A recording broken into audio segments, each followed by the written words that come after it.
Golly. Well, hello, y'all. Welcome back to the Who's Next Music Show with your host, Uncle Mike. Thank y'all so much for joining us. This is week 54. We have one of the guests that I have been revering for a long time. I've been watching her moves. I've been watching her grow. I've been watching her shine. I've been watching her content, listening to her music, and apparently so have y'all. So, ladies and gentlemen, without further ado, I would like to introduce you guys to Amarilis. The baddest bitch. Hey, no, let me be more humble. He said he like him humble. No. Hello, guys. Thank you so much for having me. Let me be more serious. So, boom, let's jump off the porch. She is a rapper, a content creator. She just dropped a new album. Mm-hmm. So, shout out to you. We're going to talk about that a little later, but let's start off by asking you, where are you from? I'm from Brooklyn, New York. I was born in a style. I got kind of raised all over Brooklyn, areas like East New York, Flatbush. I grew up in Flatbush for a long time, just back and forth in Flatbush. But yeah, I've never lived nowhere but Brooklyn and Dallas. Tell us a little bit about your childhood. Like, what was one of your favorite memories as a kid? Like, bring us there a little bit. My favorite memory as a kid is we first moved to a area in Flatbush where that was the first time I made real friends as a kid. So we moved around a lot from my toddler years all the way up until I was about 8 years old. So we went, we talked a little bit before the interview that my mom is from Panama. So we kind of, we dealt with a lot of like homelessness, shelters. So I grew up a lot as a kid in shelters. The first time we had a real neighborhood where I made real friends, I was 8 years old. And the first week we moved there, they had a block party. And New York City, you got to think, right? I'm a kid. So it's like block parties at that time was crazy. Like everybody in the hood was there. It was so much kids outside. They had bounce houses, the little icy guys walking around. It was like so much going on. And I felt the sense of like, I have a home. Community. And yeah. I can make friends. Yep. And I can go outside and like ride the scooters and ride the bikes and get in the bounce house. And so that memory for me was like, I felt the sense of acceptance, like I had a home, like I could really like build. And that was the longest time we ever lived somewhere because we lived there from when I was 8 to when I was about 12 or 13. Okay. So that was a great memory. I always think about it. Your mom is, you say, of Panamanian descent? Mm-hmm. That's dope. Shout out to her. And shout out to her for raising you the way that she did because you're very cultured. So shout out to you for that. Oh my God, my mom is also on my album, my Everything Girl album that just dropped. She's on there. And when she got played at my release party, people was like, is she speaking Spanish? And I was like, yes. Oh, okay. Yes. Okay. Yeah, so she's hard. Like, I love my mom. She's indestructible. She's the strongest woman I've ever met. She's the reason I'm humble. That's something she's always told me, and they used to get annoying. I used to be like, damn, I'm humble already. Like, how much more humble you want me to be? She used to be like, stay humble. Don't forget, no matter where God takes you, stay humble. But as of the last couple years, as my life transitioned into the music industry, I was like, okay, this is why she was saying that, because she always knew I would get to a certain success level, and she didn't want me to forget, like, we came from crazy stuff. You feel what I'm saying? So she's like, hold on to that when you get in those rooms, because that's gonna make you different. Dallas, how old was you whenever you moved to Dallas? Okay, so the first time I came to Dallas, I was 16 years old. Okay. When I came to Dallas, I was here on a scholarship for college. So I've always been a nerd. Yeah, I've always 16? Yeah. So I got a high school diploma when I was 16, but I was supposed to be an engineer. So I was really in a 5-year program. Yeah, I was in a 5-year program to be an engineer. But I finished high school, so it was 2 years left of the program to, like, get my associates, and then I could actually intern in firms to be an engineer. But I started taking AP classes at like 15, and I was like, it was a bunch of like, no shade, but it was a bunch of like Chinese people and it was a bunch of like, you know, Caucasians in there. And I was like one of the only blacks and I got discouraged. And I'm looking at everybody like, yo, this shit not hard. They're like, no, it's not hard. And I'm like, yeah, this ain't for me. This shit look like it's in another language. So I'm in my head like, can I do this? Like, and I'm sure if I applied myself, I could have did it. I used to like travel home with the little architect and engineer equipment, but it wasn't a passion. I think that I just wanted to be successful. I wanted to make my mom proud. I wanted to be something. So then I came to Texas because I had a scholarship here. I had a great scholarship here. And I got thrown into an environment with a bunch of adults. Oh. And it was overwhelming. It was a culture shock. But I didn't permanently move here until I was 20. So it's been a couple years that I've been here now. Okay. That's what's up. So we talked about where you're from. We talked about when you moved to Dallas. We talked about your nationality, which is Panamanian and Black, correct? Mm-hmm. Okay. We talked about, matter of fact, we did it. Before we get into your music, let's talk about your content creation. I've been following you. I like your street vlogs. They're crazy as hell. I love them. You feel me? I love them. I love the spontaneousness. You pull up on people. Boom. What's up? Holla at me. Mm-hmm. You know, some people run off. They get scared. They get nervous. They do. You know what I'm saying? And they're not supposed to be outside. And apparently they're not supposed to be outside. Yo, when I went out there, it was so much people that wasn't supposed to be outside. Like, I was like, I'm gonna have to edit this out. Because you are here saying you would eat my ass, but you ain't even supposed to be out. I mean, it's crazy. I mean, I fucking love Deep Ellum, man. Yeah. I fucking love y'all over there, drunk asses. I like y'all. You got to get me on one of them. You got to get them. You got to get me on my gosh, yes. So I'm going to do another one. Because then I'd be in my element. I'd be regular Mike, not Uncle Mike on the show. Yeah. And that's how the idea came about, right? How do we catch people in their most authentic element? We have to go where they're going clubbing at. We have to go where they're coming out the bars. And it's like, some people were just seeing me with the mic and the lights. It was like, oh my God, I want to like, ask me the questions. I'm like, yeah, that's perfect. And they were just organically saying crazy shit. And I was just happy to be in the building. And I'm like, y'all remind me of like Times Square. Y'all loose and y'all crazy right now. And it was so much fun. And we did all that shit within like an hour. Really? That whole shit happened within, we might have been out there actively filming. So total time, he was probably out there an hour and a half. Actual filming time was maybe 40, 50 minutes.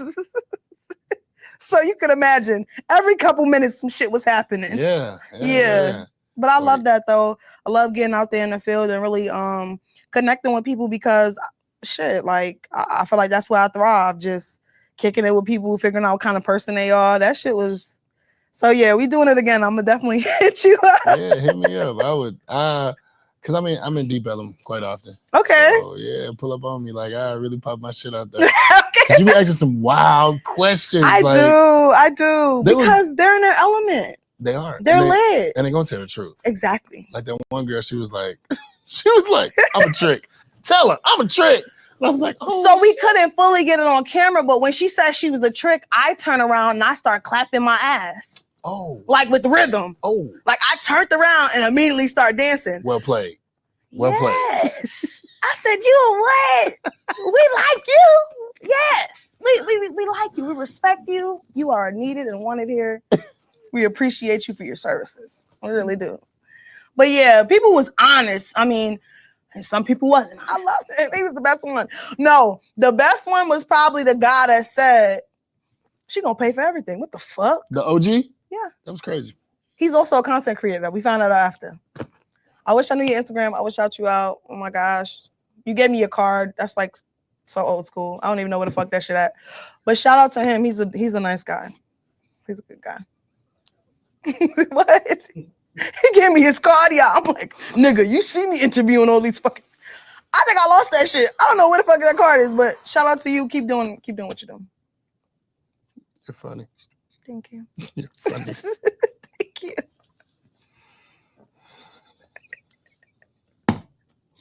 We We should all smoke the joint together before this. I feel like we grew up together. Oh God. All right, so let's talk about so the street vlogs, they were a success and they're really good. Keep doing them. Thank you. I like seeing them. Everybody else, if y'all haven't watched them yet, make sure y'all tap in to her street blogs, man, or vlogs. They're video, so they're vlogs. And make sure you together, because you never know when I'm gonna be outside the club that you are at. Yes. And catch you slipping. Yeah, so make sure y'all tap in. So we're gonna I just want you to talk a little bit about, I saw you were on the hip hop and rhetoric class at UNT with the artist Rincon. Rincon has been on the show before. Oh my gosh! Shout out to him. Shout out Rincon. That's my dog. We fuck with Rincon. Yeah, shout out Rincon. I've actually I've hosted one of his events. Okay. At one of his shows. Rincon is definitely a friend of the Who's Next Music Show. Wow. So shout out Rincon and shout out you for talking at UNT. Do you mind telling us about how that experience was? What y'all talked about? Like, give us a little game. Oh my gosh. That experience. So sometimes when you do music, especially when you're up and coming, you don't notice that things are progressing until like it just happens. But that was one of those moments to where I was like, "Oh, we getting somewhere." It was students in there 70 years old. Oh wow! And we had students like that saying stuff like, "I never really cared for hip hop, but now I might." That's awesome. I never really thought about what it was like to grow up in your time or in your space, but keep going.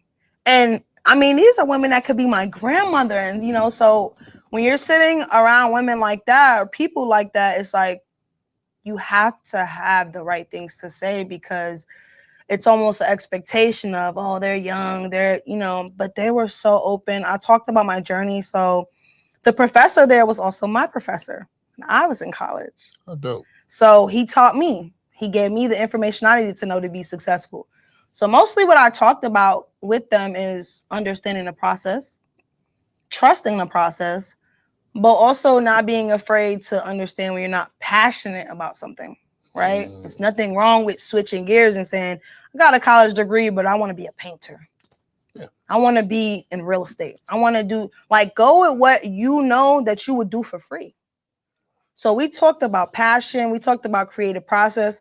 A lot of people were shocked that, like, I still write with a pen and pad. I don't like to write my music on my phone. So I literally still write on paper. So they were kind of shocked about my creative process still. Yeah, because I feel like if it's on a pen and pad, you could see how it's making out and you could scratch shit out and put shit that's harder, and you could feel things out. Like you gotta be kind of an intellect or kind of somebody that have wrote papers or wrote long bodies of work to do it that way. But that way is still successful for me. But overall, we talked about just our experience, how we got there, why we're doing it, why we care about it so much. And, you know, they listened to some of our music during the class and they loved it. They honestly loved it. They were dope. I cried after that. And I don't do that often, but like I cried after that. Very nice. I definitely cried after that. That was a different feeling.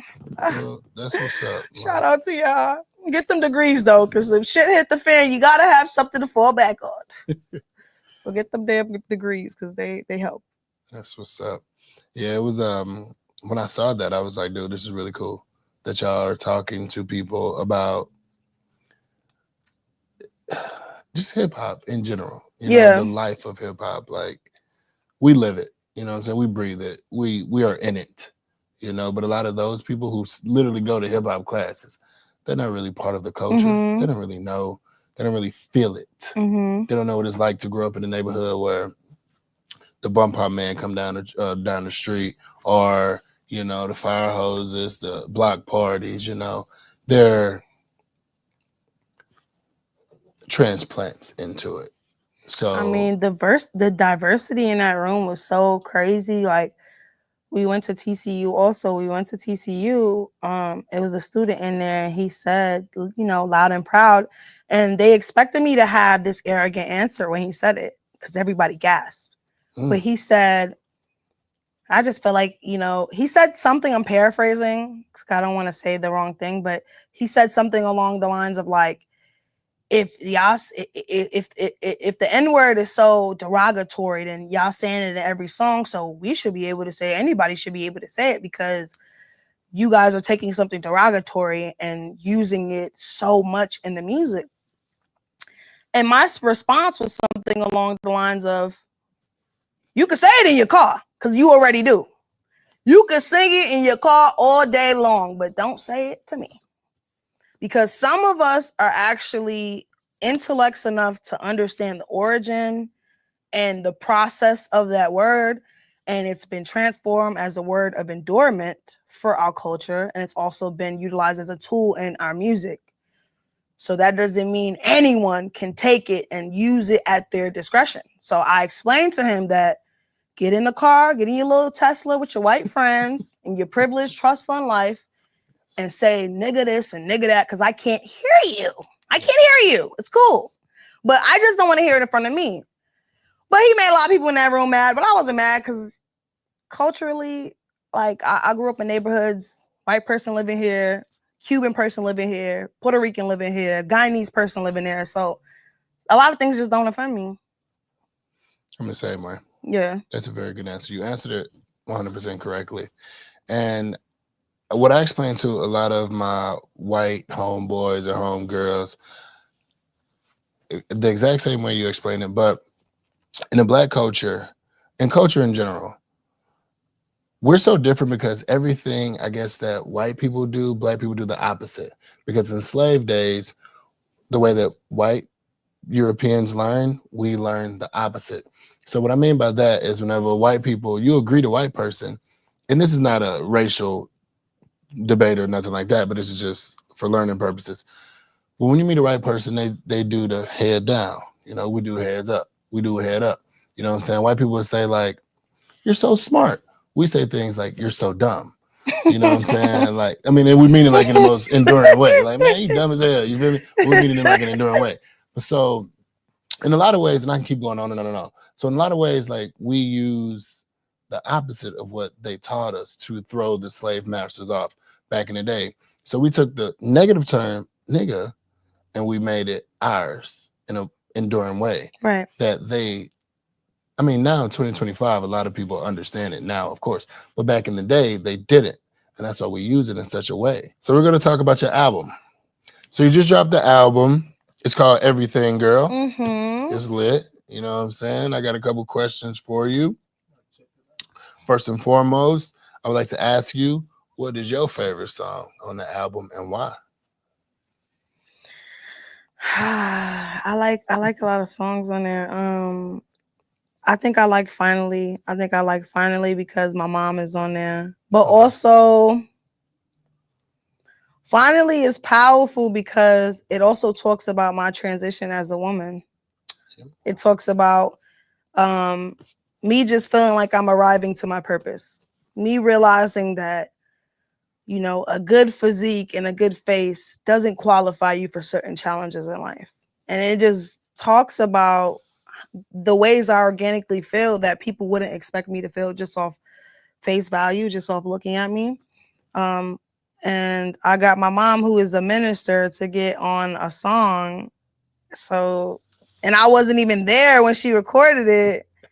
So I wasn't even there. Like, she went to a studio in Brooklyn with some of the homies from Brooklyn, recorded it with them. I'm just like in disbelief, like, what? So you really, okay, you really one of them. Like, you really might be from Brooklyn a little bit. So it was shout out Mom Dukes. Mom. Sorry to cut you off, but shout out Mom Dukes. Mom Dukes seem lit. You feel me? Shout out Mom Dukes. She is, like, she's such a versatile person.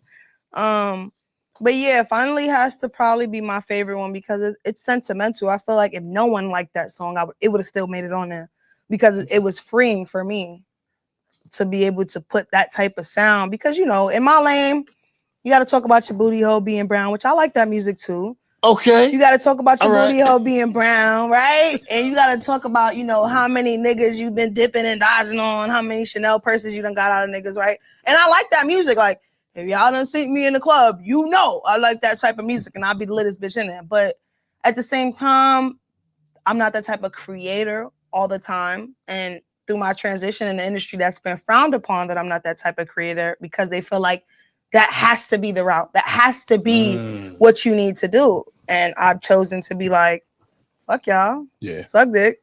And I'm going to have to prove you wrong, because we've had years and years and years of that, which means the evolution of hip hop is going to come back to where women are going to have to talk about something more than their pussies. And I might be that next breakout person to show that that's not the only thing that you have to rap about. Absolutely. You definitely have a versatile style where you do, let's say you do get in your bag, where you drop in your hits about, like, you know what I'm saying? I call it lit girl music, or like the women empowerment, where y'all popping it, saying like how y'all came up, y'all winning Chanel bags, Amarilis shoes, how y'all winning, you know what I'm saying? Like twerking, whoop-de-whoop, you know what I'm saying? But then again, you also rapping about like female empowerment as well. When I'm listening to your music, I hear it's a mixture of like Lil' Kim and Foxy Brown. Or maybe it might just be the New York in you. You know what I'm saying? But I hear a mixture of both in you, along with you. Yeah. You know what I'm saying? So, and I know I ain't the only person that heard it. So keep doing your thing. Thank you. You definitely make some good music. Those are some powerful women. Yeah, like you amongst good company, Yes. When I heard it, I was just like, first I heard Kim, because it was just like, I heard it. You know what I'm saying? It was like, your tone, your cadence, your like you know. And then whenever you got to talking about, you know what I'm saying, booty hole brown type stuff, I was like, okay, Foxy, it's there. You know what I'm saying? With a New York twist to it. You know what I'm saying? Yeah. In Dallas. So that's lit. That's hella lit. I think my favorite is that Fake Baller. I don't know why I like that joint. That joint hard. That's one of the most streamed ones. I fuck with it. Yeah. I like it. I like it a lot. Yeah, Fake Baller. It comes from a frustrating place. Okay, I hear it. Like I hear it. Like I hear it. It's passion behind it. Yeah, a frustrating place for sure. Tired of fake personas on social media. Tired of the stigmas on being a female rapper. Tired of just this like internet universe to where it's like, why nobody care about being lit in real life? It scares them. It's annoying though. It's like, I meet you, you don't look the same in person. Okay, even if I get past that, I go to your house, there's chicken bones on the table. The trash ain't been taken out. There's dishes in the sink. It's a lot of things that aren't aligning with your persona on the internet, but I care so much about value in real life. So when I wrote that song, I was like, I don't give a fuck if nobody like this song. I ain't gonna lie. Like, I was writing that song, like, I don't care if nobody like this song, because I'm just tired. Someone has to say it. Yeah. Someone has to say Somebody have to. It's getting annoying. My friends and I, we talk about that all the time. The fake personas people live on the internet opposed to living them in real life. Yes. Like, why are you so afraid of real life? We could take all this internet stuff away right now. Would you be the same person? You know what I'm saying? No, they're not. Because the identity factor is not there. They don't feel like they need to have an identity because they see another bitch posting, you know what I'm saying, in lingerie or posting at dinner. So they're like, if I do that, I can be Jada Wade, I could be Ari. And those girls are beautiful and they're successful, but they're also millionaires with rich baby daddies. So you have to equate your lifestyle and say, do I have a rich baby daddy? Do I have that level of influence? Because if not, then you're being a fake baller. I think a fucking fake baller. Shout out Fake Baller. Y'all stream Fake Baller right now. It's definitely worth it. Stream the whole album. Yes. Everything Girl Volume 1 on all platforms. Yes. Please stream it. Keep playing it, y'all. All right, we done wrapped up all my cards that I have for you. I keep saying please forgive me. But where can Where can people find you? Mm-hmm. Before that, is there anything that you want to tell to anybody, the camera, your audience, your fans? You have an album coming out. Do you have a tour dates coming up? You sign to anybody? You want to tell them some announcements that you may want to Yeah. say, and then we'll close it out with your handles and everything else. So you can find me obviously on Instagram. You can find me at official Amarilis. On TikTok, I am Amarilis is my TikTok. I've been working more on putting my crazy ass comments on TikTok. So we're gonna be growing together as you follow me. I'm also working on in June releasing a new project. I'm gonna be touring in different cities and different states, taking different shows around the world. But I'm also working on creating a like a student scholarship to give away. Yeah, so I've been working with some people from my college days, along with just people that aren't directly in music, but they have similar passions as me to give away a scholarship amount to a college student of my choice. So that's something I'll also be doing this summer. So if you're an educated baddie and you're in school, there's going to be a random amount of money given to you for your process. That's going to be something that I plan to do that'll also personally partially come out my pocket too. But I just think that that's important. Like when you listen to me, you're listening to somebody that went to college, that, you know, worked corporate jobs, that took a lot of steps that, you know, some females haven't done in the music industry. So I want to talk to those women. I want to be a leader for those women, and I want to continue to make sure those dreams keep happening. So my project is coming in June. Another project. I might be touring your city. You might see me at your local club somewhere, getting it popping with Don Julio on my head. So don't judge me. I'm still gonna give out that check for school because I used to be at school the next day, even when I was drinking all night. So yeah, that's what you have to do to get to it. But yes, that's all to come. I'm on Spotify. I'm on Apple Music as Amarilis. So if you type in everything, girl, Amarilis, you should find me. And add it to your playlist. Add it. Don't just be a hater and go listen to it and say, oh, she's all right. No, add it. Hating ass. And star the ones that you like because that helps me keep creating. So that's it. Thank you. Thank you so much. You got with the little, with the little sound effects on it. Amarilis, I am happy that you came to the Who's Next Music Show. I appreciate you so much for pulling up. Thank you for having me. Thank Y'all you the best. so much. I live here now. You never know when I'll be back. We might be interviewing one of y'all. So, period. I loved it. Y'all, this has been episode 54. Thank all y'all so much for tuning in, y'all. We're here at the Marvelous Live Wicks. Like we tell you guys, each and every Friday, we have all you can eat fish Fridays. Be slapping, crazy slapping. It's a good time. It's grown and sexy vibes, R&B, jazz. Maybe one day you might have a jazz player up here, a guitarist, a drummer, a live band, a comedian. Make sure you guys pull up to 2405 South Collins Street, Arlington, Texas. Y'all, Live Wicks. Like I tell y'all each week, thank you for following me, but also follow Live Wicks. He has a lot of things going on, from podcast rooms to engineering. He engineers, produces, recording studios. If you guys want to shoot, content creations, make sure y'all tap in with the big homie, my big homie, Live Wicks. I'm your host, Uncle Mike. This is episode 54 with the wonderful, incredible, talented artist, Amarilis. Thank you so much. Thank you. And we out, y'all.